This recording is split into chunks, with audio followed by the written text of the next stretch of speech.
미국 경쟁사의 슈퍼차저 개방하는 테슬라, 고객 반응은? 10년 이상 미국에서 경쟁사 차량의 자체 충전소 사용을 허용하지 않았던 테슬라가 일부 충전소를 개방하고 연방 지원금을 받기로 했다. 미국 백악관은 테슬라가 2024년 말까지 자체 고속 충전소인 슈퍼차저와 완속 충전기 데스티네이션 약 7,500개를 미국 표준 방식인 합동 충전 시스템을 갖춘 모든 전기 자동차에 개방한다고 발표했다. 여기에는 고속도로 주변에 설치된 테슬라의 250kW 충전소 3,500개도 포함된다. 테슬라의 결정은 미국 정부의 보조금을 받기 위한 조치라는 해석이 나온다. 같은 날 미국 정부는 미국에서 최종 조립이 이뤄지고 부품의 55%가 미국산일 때 보조금을 지급하는 바이 아메리카의 세부 규정을 발표했다. 바이든 행정부는 지난해 시행된 인프라법에 따라 2030년까지 미국 전역의 전기차 충전 네트워크 최소 50만 개를 구축하기 위해 75억 달러의 보조금을 지급한다는 계획이다.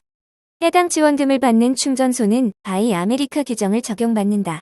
미국 정부는 모든 전기차가 충전 네트워크를 사용할 수 있도록 충전기의 접속 규격, 요금 지급 방식, 충전 속도와 전압에 대한 표준도 마련했다.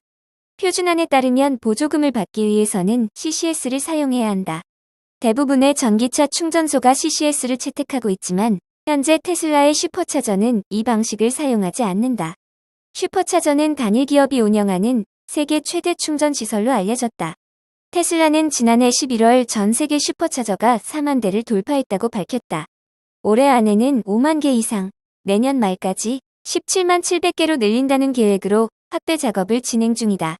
시장 조사업체 S&P 글로벌 모빌리티에 따르면 테슬라는 미국 내에서는 약 1만 6,800개의 슈퍼차저와 데스티네이션 충전소를 운영 중이다. 슈퍼차저는 빠르고 안정적이어서 세계 최고 수준의 전기차 충전 네트워크로 평가받는다. 약 30분 안에 전기차 충전을 완료할 수 있다. 특히 미국에서 다른 네트워크와의 성능 차이가 두드러져서 오랜 시간 동안 테슬라에게 경제적 혜자로 작용했다. 테슬라 차량은 광범위한 충전 네트워크 덕분에 큰 문제 없이 장거리 주행을 하는 것이 가능하다. 따라서 슈퍼차저 때문에 타사의 전기차 대신 테슬라 차량을 구매하는 소비자도 상당수 있다. 다른 충전 네트워크는 충전소와 충전기 수도 적을 뿐만 아니라 잦은 결함으로 신뢰성이 떨어진다는 평가를 받는다. 전기차 전문 매체 일렉트렉은 이번 결정으로 일부 테슬라 차주는 분노하고 있으며 테슬라 차주 커뮤니티와 테슬라 팬들이 둘로 나뉘었다고 전했다. 일부 차주들은 더 많은 차량이 슈퍼차저를 사용하게 돼 결과적으로 테슬라 고객들이 손해를 볼 것이라고 주장한다. 나아가 기존의 테슬라 차주들은 차량 가격에 충전 네트워크 구축에 드는 추가 비용도 포함돼 있었을 것이라며 타사 전기차의 슈퍼차저를 개방하는 것은 불공평하다고 지적한다. 한 차주는 테슬라 차주들이 낸 비용 덕분에 이제 타사 전기차 차주들도 충전 네트워크를 무료로 사용할 수 있게 된 만큼 테슬라는 기존 고객에게 일종의 보상금을 제공해야 한다고 주장했다. 이번 결정에 대해 불만을 품는 테슬라 투자자들도 있는 것으로 전해진다. 이들은 테슬라가 충전 네트워크에서 갖는 경쟁 우위를 상실해 사업에 부정적으로 작용하고 슈퍼차저를 사용할 수 있게 된 경쟁사들이 더욱 매력적으로 보이게 될 것이라고 주장한다. 그러나 일렉트렉에 따르면 대부분의 테슬라 소유자는 이 움직임을 환영하는 분위기다. 전기 이동수단과 재생, 에너지 사회로의 전환을 가속화하려는 테슬라의 목표를 달성하는 데 도움을 줄 수 있기 때문이다. 일론 머스크 테슬라 최고 경영자는 이 목표를 직접 달성하지 않더라도 자동차 산업 전체가 전기차 전환에 동참하도록 유도해 이 목표를 성취하는데 간접적으로 기여할 수 있다고 여러 차례 강조해왔다. 일렉트렉은 슈퍼차저의 사용자가 몰리더라도 테슬라는 유럽에서와 마찬가지로 충전 네트워크 과부하를 피하기 위해 사용량을 모니터링하면서 점차적으로 변화를 일으킬 것이라고 전했다. 나아가 슈퍼차저 개방으로 테슬라의 에너지 사업이 활성화될 것으로 기대했다. 포드 F150 라이트닝 전기 픽업트럭 생산 일시 중단. 리비안 반사 이익.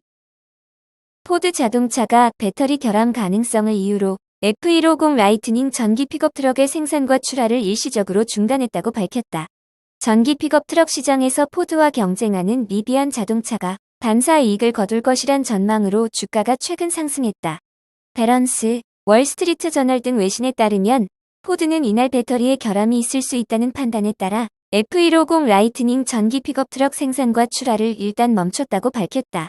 포드 대변인은 이메일 성명에서 출고 전 품질 검사에서 한 차량에서 잠재적인 배터리 결함이 확인됐다면서 이에 따라 조사가 진행되는 동안 생산과 출고를 일단 중단한다고 발표했다. 다만 그는 이 결함 가능성이 이미 실제로 문제가 된 것으로는 파악되지 않았다고 덧붙였다. F150 라이트닝은 지난해 4월 생산이 시작돼 임기가 치솟으면서 주문이 크게 밀려있다고 포드 측은 밝혔다. 포드에 따르면 현재 주문 대기자 명단에 20만 명이 주문을 기다리고 있다. 머스탱 마크2 트랜짓 배달 용전기 밴과 함께 포드 전기차의 3대 핵심 모델이다. 포드는 지난해 F150 라이트닝 약 15,600대를 팔았다. 전기차 시장을 개척한 테슬라가 지난해 전기차 131만 대를 출하한 것이 결코 달성이 쉽지 않은 목표라는 점이 잘 부각됐다는 지적이 나온다.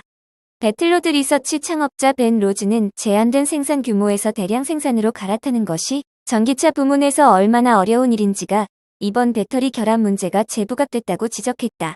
로즈는 이어 기존 전통 내연기관 자동차 업체들이 갖고 있는 것과 다른 특수한 엔지니어링 기술들이 전기차 생산에 필요하다는 점을 이번 사태가 암시하고 있다고 덧붙였다. 포드의 F150 라이트닝 생산 일시 중단은 테슬라와 리비안 등의 반사 이익을 안겨다 줬다. 테슬라는 헤지펀드의 전설 조지 소로스가 지난해 4분기 주식을 대거 사들였다는 소식과 포드의 생산 중단 소식에 힘입어 최근 14.61달러 폭등한 209.25달러로 뛰어 올랐다.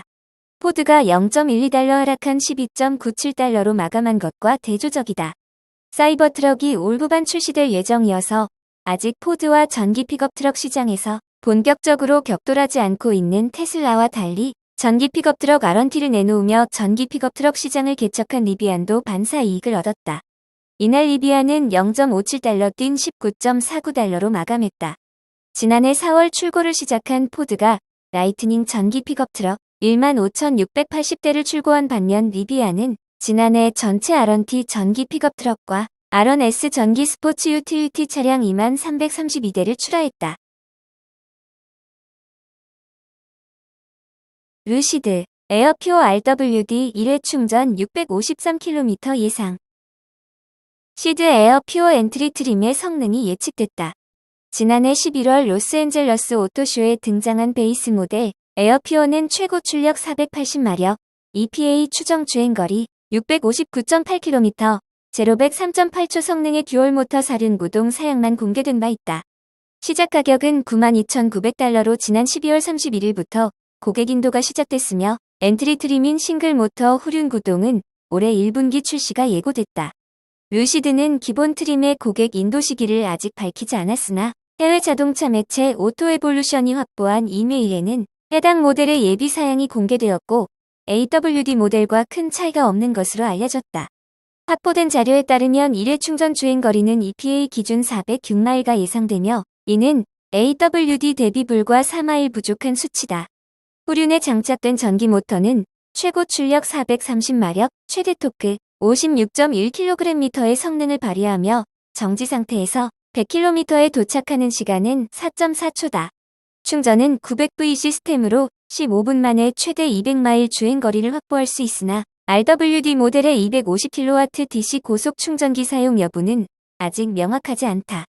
차량 가격은 87,400달러부터 시작하며 미국에서 6월 30일 이전 주문 고객에게는 일렉트리파이 아메리카 충전소에서 1년간 무료 충전 서비스가 제공될 예정이다. 모간 스탠리, AI 열풍 아시아 수혜주는 TSMC와 바이두. 글로벌 투자은행 모간 스탠리가 인공지능 열풍에 대한 낙관적인 전망과 함께 아시아 지역의 수혜주로 TSMC와 바이두를 꼽았다. CNBC에 따르면 모간 스탠리의 애널리스트 슌 킴은 새로운 혁신이 올 때마다 새로운 버블이 오지만 생성형 인공지능에 대한 과한 흥분은 정당화될 수 있으며 이 기술은 진정으로 흥미롭다고 밝혔다. 그는 이것이 눈에 띄는 데는 많은 이유가 있다며 알고리즘을 사용해 새로운 콘텐츠를 만드는 생성형 인공지능은 메타버스, 암호화폐 및 리튬 주식 등의 다른 최근 기술 투자 트렌드보다 훨씬 빠른 속도로 확장성과 사용량을 달성했다고 밝혔다. 캠 애널리스트는 기술이 성장함에 따라 많은 투자 기회가 만들어질 것이라며 아시아의 특정 기업들, 특히 첨단 파운드리와 메모리 기술을 개발하는 기업들과 네트워크 인프라 개발자들이 AI 경쟁에서 이익을 얻을 것이라고 전망했다. 모간 스탠리는 AI 열풍의 수혜주로 TSMC를 첫 번째로 꼽았다. 캠 애널리스트는 엔비디아와 AMD의 고급 그래픽 처리 장치의 유일한 파운드리 공급 업체라며 TSMC를 최고 수혜주로 꼽았다. 그는 AI 교육에 필요한 컴퓨터 성능에 대한 수요 증가로 인해 그래픽 및 중앙 처리 장치 시장이 빠르게 성장할 것이라고 예상했다. 또한 생성형 AI 시장에서 원료는 데이터라며 데이터의 사용자는 하이퍼스케일 데이터 센터이며 이를 가능하게 하는 것은 반도체라고 강조했다. 모간 스탠리는 또한 바이두를 수혜주로 제시했다. 킴 애널리스트는 중국은 챗봇에 대한 거대한 규모의 대중시장 수요를 가지고 있다고 말했다. 그는 바이두와 다른 회사들은 국내에서 이미 AI 기능을 개발하기 위해 경쟁하고 있다며 바이두가 최근 발전들로 볼 때 이미 시장에서 두드러진다고 언급했다. 그는 바이두는 3월에 공개할 어니봇에 대한 내부 테스트를 완료하고 있으며 궁극적으로 회사가 2019년부터 작업해온 검색 엔진과 병합하는 것을 목표로 하고 있다고 말했다. 킴 애널리스트는 바이두의 주요 국제 데이터 센터 제공업체 중 하나인 GDS 홀딩스도 수혜주로 꼽았다. GDS 홀딩스는 고성능 데이터 센터 개발 및 운영에 중점을 둔 회사로 고객에는 중국 전역의 클라우드 서비스 제공업체, 인터넷 회사 및 IT 서비스 제공업체가 포함된다. 그는 GDS 홀딩스의 시장 리더로서의 회사의 위치를 수혜주 선정의 이유로 꼽으며 모든 인터넷 기업에 대해 더 균형 잡힌 노출도를 가지고 있으며 밸류에이션이 더 합리적이다라고 덧붙였다.